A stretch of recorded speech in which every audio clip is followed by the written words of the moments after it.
2019 Ram 3.6 liter light EV that has this big old alternator right here in the middle.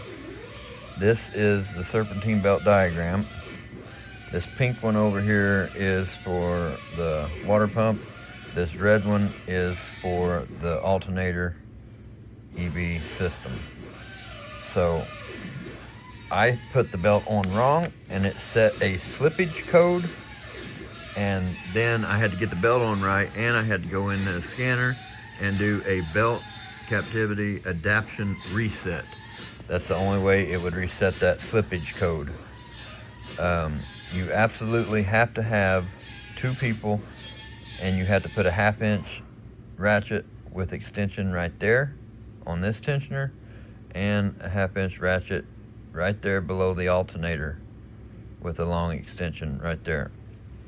And what I did was I had this flat spot here come up around this pulley, and then this part of the belt was coming down around that pulley.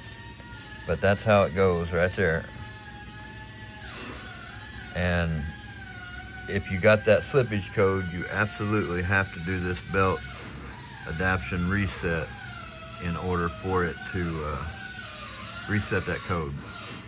And over it.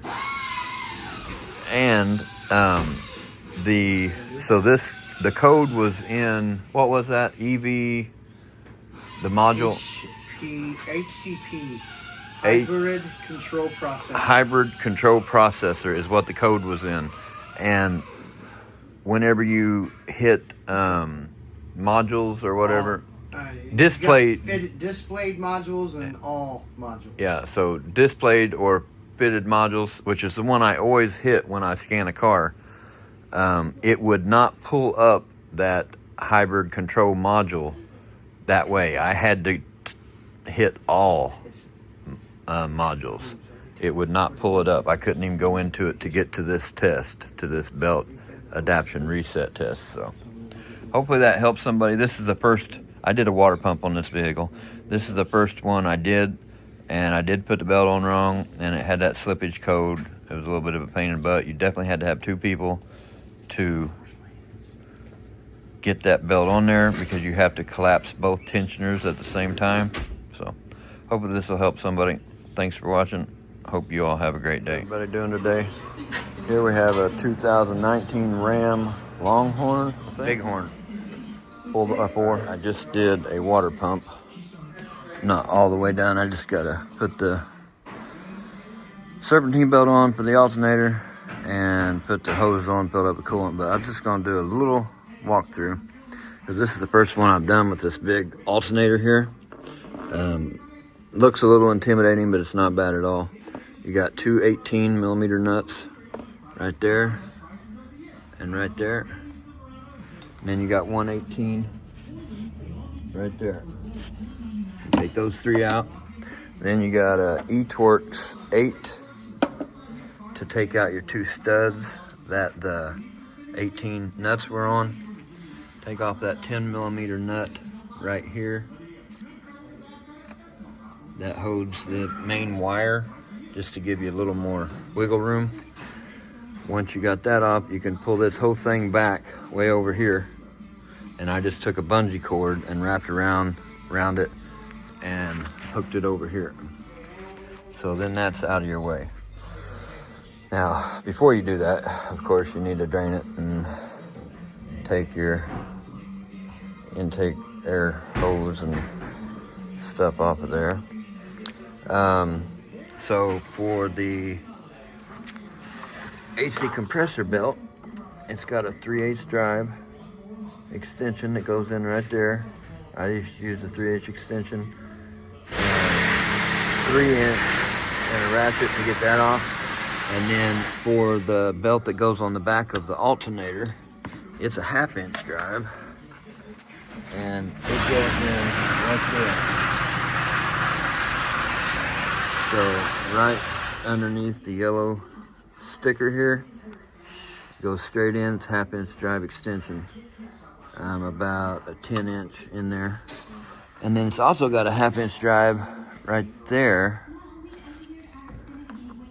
on that little plunger right there. I'm gonna see if I can get that on with just doing this one. Let me do that real quick and find out. Okay, I was able to get the serpentine belt on that goes to the alternator from right here underneath. Right there is where your 1/2-inch drive extension goes in. And I didn't have to mess with that under tensioner over on the left. So, really not that bad of a job. The water pump has about 8 10mm bolts in it. Comes down here, comes all the way up over here. And then it's got 3 13s up in there and 1 16 up in there behind the alternator once you get that off of there. On these hoses here, they was very, very stuck on there. Be careful you do not poke a hole in your hose. I mean, they was like glued on there, so you gotta stick a pick hook tool in there to get them off. But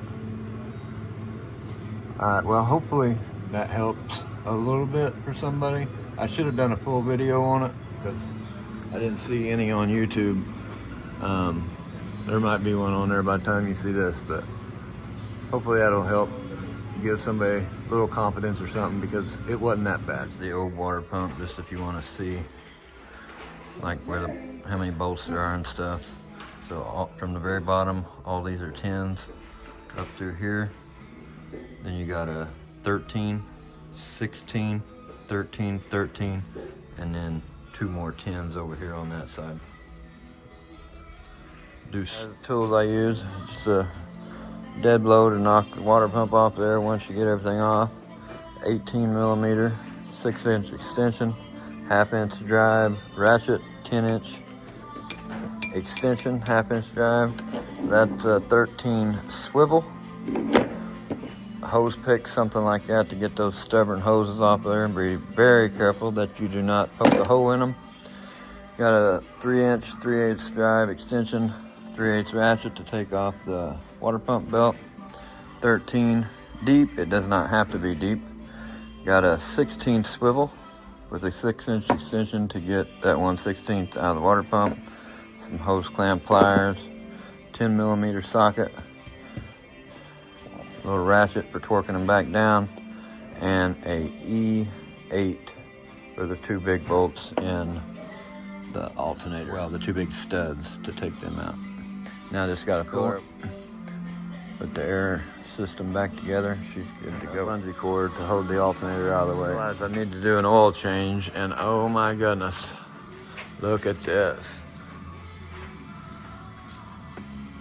Oh my God. Did you see that junk coming out of there? Oh, they ruined. That was chunky, bro. I wonder if I should get a sample and put it in some. Did they ever change the oil on this truck? It's just way too chunky.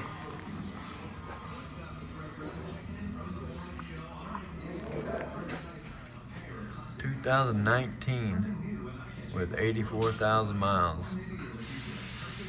Boy.